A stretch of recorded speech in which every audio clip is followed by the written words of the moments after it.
Hello everyone. Today we are going to study about Gauss theorem. So Gauss theorem, it is a relationship between the electric flux through a closed surface and the charge enclosed by the surface. जो Gauss theorem है एक relation है किसके बीच में, कोई हम surface लेते हैं उसमें चार्ज एनक्लोज है और उस सरफेस में से जो जितना भी इलेक्ट्रिक फ्लक्स फ्लो कर रहा है इन दोनों के बीच जो रिलेशनशिप होगी वो क्या है हमारे पास, गॉस लॉ। देखो हम जब कोई आपके पास कोई सरफेस है उसमें से अगर आपने फ्लक्स जितना भी उस सरफेस के साथ लिंक कर रहा है उसको आपने निकालना है तो क्या होता है, जो हमारे पास जितनी भी number of electric field lines pass करेंगी उस सरफेस में से तो वो क्या होगा, that is electric flux linked with that surface. और उसको हम निकालते हैं phi is equal to E S, phi is equal to E S. फिर फाई होता है फ्लक्स, ई होता है इलेक्ट्रिक फील्ड और एस होता है सरफेस। अगर हम कोई क्लोज सरफेस लेते हैं, जैसे मैंने यहाँ पे ये ले लिया क्लोज सरफेस, ठीक है, और इसके अंदर ये एक चार्ज प्लस क्यू है लाई कर रहा है। जब हमने इसका इलेक्ट्रिक फ्लक्स निकालना है तो क्या करेंगे, हम उसके लिए जो ये सरफेस है इसको हम स्मॉल एलिमेंट में डिवाइड कर लेंगे। फिर क्या करेंगे, प्रत्येक जो एलिमेंट होगा उसका हम इलेक्ट्रिक फ्लक्स जो उस सरफेस के साथ लिंक कर रहा है, एलिमेंट के साथ लिंक कर रहा है, उसको हम निकाल लेंगे। फिर उसके बाद उन सभी सरफेस एलिमेंट का, एरिया एलिमेंट का हम क्या करेंगे, सम निकाल लेंगे। जो सम आएगा that is the total flux linked with the close surface. So according to Gauss theorem, the total electric flux through any closed surface in the free space is equal to the 1 epsilon naught time the total charge enclosed by that surface। कोई surface है उसके साथ जो electric flux linked करेगा वो किसके बराबर होगा, 1 over epsilon naught the charge enclosed by that surface। कि उस सरफेस में कितना चार्ज एनक्लोज्ड है उसका कितना, 1 over epsilon naught type. Where epsilon naught क्या होता है, it is the permittivity of free space, that is phi is equal to close integral S E dot D S is equal to Q over epsilon naught। और हम इसको लिख सकते हैं phi is equal to Q over epsilon naught। Phi क्या होगा, electric flux, और this is equal to charge पर unit epsilon naught, that is absolute permittivity of a free space। Next, proof for Gauss law. For this, consider an isolated point charge plus q lie at point O. Let x be the sphere of radius r around the point charge plus q, and this sphere is known as the Gaussian surface। हमने क्या किया, एक point charge ले लिया plus Q जो कि O point के ऊपर लाई कर रहा है। फिर उसके बाद मान लो हमने ये पॉइंट पी यहाँ पे ये ले लिया है और ये ओ से कितनी दूरी के ऊपर है, आर डिस्टेंस के ऊपर है, ठीक है। तो इस पॉइंट के ऊपर हम क्या करेंगे, एक सरफेस मतलब स्फीयर ड्रॉ कर देंगे और इसको हम क्या मान के चलेंगे, गॉसियन सरफेस। अभी हमने पढ़ा है कि जो प्लस चार्ज है उसके द्वारा हमने इलेक्ट्रिक फील्ड निकालनी है एट ए पॉइंट पी, तो वो किसके बराबर हो जाती है, E is equal to 1 over 4 pi epsilon naught Q over R square। Now in the step first, the electric field intensity due to charge plus q at a point, that is point P on the Gaussian surface is given by। जो electric field intensity आ जाएगी हमारे पास, वो हमारे पास आ जाएगी E is equal to 1 over 4 pi epsilon naught Q over R square, R unit vector। Now in step second, we consider as this small element of area ds with the area vector ds vector normal to the surface area element। हमने क्या किया, एक surface जो है मतलब area element हमने ले लिया इस गॉसियन सरफेस के ऊपर, ठीक है। फिर जो एरिया वेक्टर होगा, हम जानते हैं जो हमने ये एरिया एलिमेंट लिया है एरिया वेक्टर उसके परपेंडिकुलर होता है, तो हमारे पास इन दिस डायरेक्शंस। और ये प्लस चार्ज है, प्लस चार्ज के द्वारा जो इलेक्ट्रिक फील्ड की डायरेक्शन होती है वो आउटवर्ड डायरेक्शन में होती है, ठीक है। इस तरह से हमारे पास आउटवर्ड डायरेक्शन में होगी जो प्लस क्यू चार्ज के द्वारा। तो यहाँ पे जो हमारे पास इलेक्ट्रिक फील्ड और जो हमारे पास एरिया वेक्टर है ये दोनों ही एक लाइन के ऊपर लाई करेंगे, मतलब इन दोनों की डायरेक्शन सेम होगी।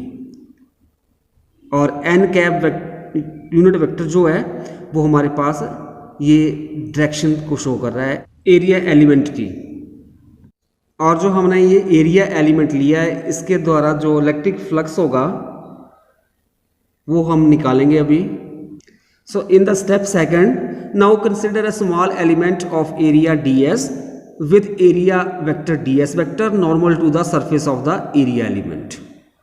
Now electric flux through the area element is given by d phi is equal to E dot ds and this is equal to, अभी E की वैल्यू भर देंगे 1/4 pi epsilon naught Q over R square R unit vector dot ds vector and this is equal to 1/4 pi epsilon naught Q over R square R unit vector ds unit n unit vector. This is equal to 1/4 pi epsilon naught, इसको थोड़ा रिवेज कर देंगे Q d S over r square और इधर आ जाएगा r unit vector dot n unit vector. Since r unit vector and n unit vector lie along the same direction, since R unit vector and n unit vector are along the same direction, so theta is equal to 0 degree. यहाँ पे हमारे पास R unit vector और n unit vector इन दोनों की same direction है, क्योंकि यहाँ पे इलेक्ट्रिक फील्ड एरिया वेक्टर है, इन दोनों की डायरेक्शन जो है सेम है। तो हमारे पास क्या आ जाएगा R unit vector dot n unit vector है तो हमारे पास 1 1 और cos of 0 degree, because cos 0 degree is equal to 1, so R unit vector dot n unit vector किसका हो जाएगा 1 के बराबर। So this implies d phi is equal to EDS is equal to 1/4 pi epsilon naught Q over R square ds. This is equation number 1. Step third, now electric flux over the entire closed Gaussian surface is given by. अभी जो ये सारा surface होगा Gaussian surface, इसके द्वारा हमने क्या करना है, इलेक्ट्रिक फ्लक्स निकालना है। तो हमारे पास क्या होगा, जो हमने इस एरिया एलिमेंट के द्वारा जो फ्लक्स निकाला उसको हम इंटीग्रेट कर देंगे होल सरफेस से। तो this is equal to close surface S D phi is equal to close surface S E dot D S और this is equal to close surface S 1/4 pi epsilon naught Q over R square ds and this is equal to 1/4 pi epsilon naught Q over R square, ये बाहर आ जाएगा और अंदर रह गया close surface S और D S. What जो हमारे पास close integral S D S, ये क्या होगा? This is the surface area of the Gaussian surface.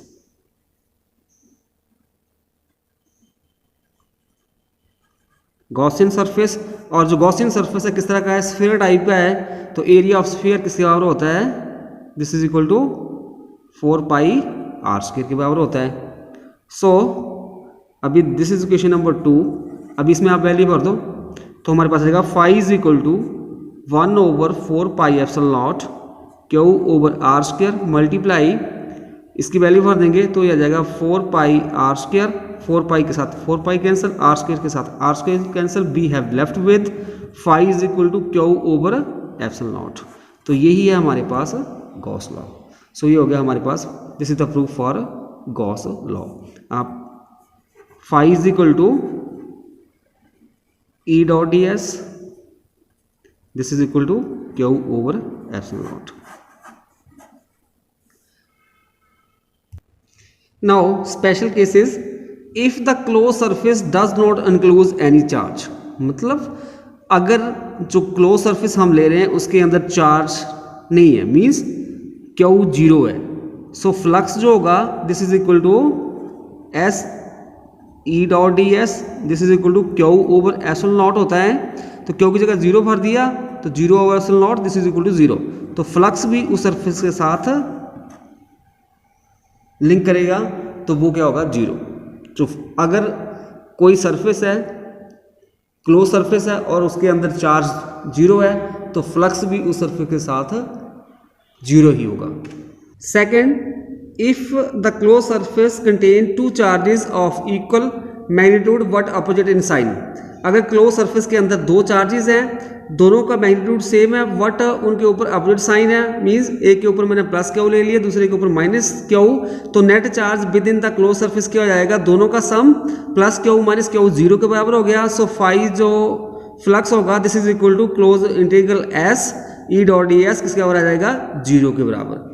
तो third case, if the close surface has discrete distribution of charges, अगर close surface के अंदर n नंबर ऑफ चार्जेस हों, यहाँ पे मैंने क्लोज सरफेस ले लिया, यहाँ पे Q1 Q2 up to so on Qn charges हैं, फिर क्या है? तो जो नेट चार्ज है Q नेट आ जाएगा Q1 plus Q2 up to so on Qn हो जाएगा। So Q is equal to, इनका हम एल्जेब्रिक सम निकालेंगे, summation i varies from 1 to n, Qi हो जाएगा, फ्लक्स आ जाएगा phi is equal to close integral S E d S is equal to 1 over epsilon naught, summation i varies from 1 to n Qi।